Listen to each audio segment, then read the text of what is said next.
माँ Saraswati coaching centre में आपका स्वागत है। आइए क्लास 9th का एक्सरसाइज 1 का सी चैप्टर है रियल नंबर, वास्तविक संख्या। क्वेश्चन नंबर 1 का 2 क्वेश्चन है, बी और सी नंबर। ए नंबर क्वेश्चन सीधे था, शांत और अशांत, शांत और अशांत था।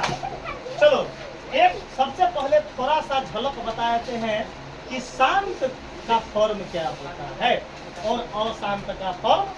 अगर है बुआ मान के चलो सबसे पहले कि शांत दशमलव का प्रसार शांत कब होगा, तो अब दशमलव का वैसा रूप, दशमलव का वैसा रूप जो पूरा पूरा कट जाए, जो पूरा पूरा उसको शांत बोलते हैं। समझिए, आप दिमाग लगाकर पढ़ना है। शांत किसको बोलते हैं? कोई भी नंबर को, चलो आदित्य बताएगा, चलो हमको बताना है 4 बटा है ना हो 10। अब यह शांत है कि अशांत? तो सबसे पहले क्यों शांत हमको नहीं मालूम है, तो ऊपर से भाग देंगे नीचा में से कि नीचे से भाग देंगे ऊपर में? याद रखना कि कभी भी दशमलव में बदलने के लिए शांत को सुनिए, नीचे से भाग लिया जाता है। चाहे वह नंबर ऊपर बड़ा काहे न हो, चाहे वह नंबर ऊपर छोटा काहे न हो, हमेशा नीचे से ही प्रक्रिया होता है, नीचे से ही प्रक्रिया होता है। कोई दिक्कत? तो हम रफ इसको एग्जाम्पल बता रहे हैं कि आप समझिए कि शांत होगा या तो हम रफ में भाग देंगे, 10 से भाग देंगे क्या में? 4 में। तो यहाँ क्या देंगे? 0., यहाँ क्या पड़ेगा? 10 चौका 40 कट गया। एगो 4 ऐसे लिखे थे ना, तो एगो चला तो दूसरे 4 एगो तीसरे, तो इसका वैल्यू कितना आ गया? 0.4। इसका मतलब ही क्या होगा? शांत होगा। क्लियर है? दूसरा एग्जाम्पल हम देंगे 10/3। 10/3 एक नंबर ही क्वेश्चन था कि भाई 4/10 शांत आ गया। दूसरा नंबर क्वेश्चन हमको अब आएगा 10/3 कि भाई अब देखो एक ऊपर बड़ा है ना हो, तो हम हमेशा क्या बोले थे? छोटे से ही नीचे से भाग देना। किससे भागना हो? चाहे ऊपर काहे बड़ा काहे ना हो। तो अब देखो भाग दे रहे हैं, 3 से भाग देंगे कथी में? देखो 3 3 का नीचे घटने पर 1 दशमलव पड़ेगा तो क्या होगा? 0। बोलो 3 3 1 दशमलव के बाद ऑटोमेटिक 0। फिर 3 3 का दशमलव 1, फिर दशमलव के बाद बताओ ये कंडीशन कभी समाप्त होगा? अनंत तक कथी? जिंदा रहे तखनी तक, जिंदा रहे तखनी तक। इसका मतलब इसका दशमलव प्रसार कितना होगा? 3.33 और ऊपर रेकरिंग लगा देंगे। क्या लगा देंगे? इसका अच्छा है कोई लेकर यहाँ डॉट डॉट, यहाँ क्या रहता? डॉट क्या रहता? ऊपर बुनका देता, चाहे यहाँ डॉट डॉट क्या रहता? मतलब इसके ई समाप्त नहीं होगा। समाप्त तो इसका दशमलव प्रसार क्या कहलाएगा?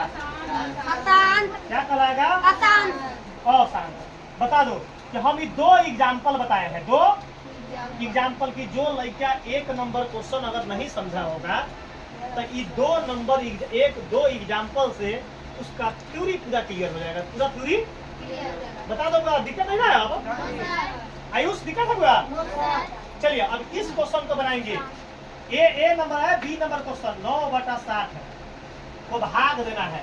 दशमलव में बदलने पर वह 10 होगा। 7 ना मांगले हैं, दशमलव में बदलने पर कितना होगा? दशमलव में बदलने पर किससे भाग देंगे? जल्दी बताओ। नीचे से भाग देंगे। 60 में 9 से। फिर गलती बात बोल दिया, 60 में बोल दिया, 60 से। देखो हेमा सही बोल दी। देखो यही में और से, में और से, में और से में बहुत बड़ा फर्क है। में से 60 से 60 में 60 से दोनों में आसमान जमीन का फर्क है। 60 से मतलब 60 से भाग देंगे 9 में, 60 में मतलब 9 से भाग देना पड़ेगा। तब में और से में अंतर पकड़ में आ गया, आसमान और जमीन के फर्क हुआ। चलिए 60 से भाग देंगे, आई लेके आएगा बोलेगा 60 में हो गया बाबू। चलिए चलो 60 में भाग बोली है तो ऐसा मंगल डाकू कथे बोले है सर जी बिखाइल गाड़ी देवी सर जी के कथी है?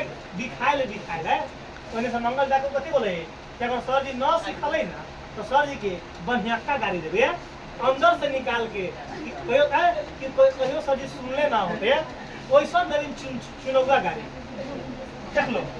अगर गाड़ी का कंपटीशन हो जाए तो मंगल डाकू से एक ट्यूशन में कोई न जीत सकेगी। हम ओकरा बोले कि रे बुआ तू 1 मिनट में कितना गाड़ी दे देबी तो सर जी ओकरा तार देबी आरी से पारी एक मिनट में तार देबी ना औ कटाल कैसे बुआ कटाल हमको बोला मंगल डाकू कि सर जी भले ही हम पढ़ाई में कमजोर है लेकिन कटाल गाली देने में कमजोर थोड़े है। आइए जो 60 से भाग देंगे 90 क्या है 9 में हम तो चाहते थे काट इसको रिड्यूस कर लेते छोटा फॉर्म कर लेते लेकिन हमारे लड़का से बड़ा तेज है काटवी तो काटले वाला दिमाग चल जाते काटवी तो कभी बाप रे बाप सर जी काटे ही है आजो अरे बुआ 60 से भाग देंगे 9 में तो 9 छोटा है कि बड़ा है 60 से छोटा यहाँ क्या देना पड़ेगा दशमलव पढ़ते क्या हो जाता है ऑटोमेटिक यहाँ 0 आ जाएगा तो 60 के पहाड़ा में 90 से कम 60 से कम 60 दूना 120 हो जाएगा 0 9 में से 6 गया 3 दशमलव देखो फिर छोटा है नहीं दशमलव पढ़ चुका है तो ऑटोमेटिक 60 के पहाड़ा में 60 पंचे 300 60 पंचे 300 यहाँ लिखेंगे 60 पंचे 300 तो ये कटम तो एक आंसर कितना लिखाएगा 0.15 एक आंसर आया। अब दूसर का आंसर पर सॉल्व करेंगे सी नंबर ये हल बी नंबर का है और इस सी नंबर का हल करेंगे। चलिए 3/7 को ए नंबर आंसर में पूरा आकाश बताएगा आपको कोई प्रॉब्लम हुआ है नो सर। आइए B number question similar question उसी प्रकार बनाएंगे। यहाँ देखिए बुआ क्या करेंगे बता दो कथी में भाग देंगे चलो हमको बताएगा क्या नाम बबलू भाई बताएगा कथी में से भाग देंगे कि में से भाग देंगे से भाग देंगे कथी से 7 से 3 में एक बोले क्या बोले 3 में नहीं 7 से 3 में रस में काला बेटा हमारा खर्ची घटल है 7 से भाग देंगे क्या में 3 में तो 7 से छोटा है तो 0 चुप 7 चौका 28 ठीक है। चलो गोल पर 10 में से 8 निकला आई कट गया है ना बाबा हेलो गोल पर दशमलव के बाद क्या पड़ेगा बताओ तो 7 गुना 20 में से 14 गया 6 बोलो दशमलव के बाद क्या पड़ेगा देखते चलो क्या होता है कंडीशन 7 8 56 7 मामा 63 ज्यादा हो गया 7 8 56 60 में से 56 गया था 4 दशमलव के बाद ऑटोमेटिक देखते चलो कंडीशन क्या आता है 7 5 बोलो 40 में से 35 गया 5 तो हम 90 सिर्फ 5 अब यहाँ लिखेंगे नो क्या लिखेंगे यहाँ लिखेंगे कि दशमलव प्रसार नहीं आता है दशमलव प्रसार इसको हम यहाँ तक कर लेते हैं इसको जगह क्लियर कर लिए अब 5 है तो 5 मानो यहाँ है ना भाव दशमलव के बाद क्या पड़ेगा तो क्या होगा 7 7 49 कितना है बताओ 1 कट गया ये क्या हो गया बता दो यहाँ क्या पड़ेगा बता दो 7 कम बता दो कितना आया। अब चुप रहिए दशमलव के बाद क्या होगा चुप रहिए अब आ गया बात अब स्टॉप हो जाएगा बताओ 3 है तो मतलब 3 यही 30 होगा 7 28 एक मतलब फिर ही रिपीट होने ये वर्ड क्या होने लगेगा आप समझिए बात को क्या करेंगे ना देखो फिर अगर 7 28 2 तो फिर 2 के बाद 7 दूना 14 लगेगा फिर जाकर कहाँ तक जाएगा 1 तक फिर ये वर्ड दोबारा रिपीट होने लगेगा नहीं समझे बात दशमलव के प्रसार यही तक अंत हो जाता है देखो ना है इसके बाद क्या होने लगेगा फिर रिपीट इसका 1 पर क्या दे देंगे डैश उसको रेकरिंग बोलते हैं क्या बोलते हैं तो हमारे इसका फाइनल आंसर कितना आ गया 0.428 5 7 1 और ऊपर क्या देंगे रेकरिंग देंगे इसको क्या बोलते हैं आंसर आ गया।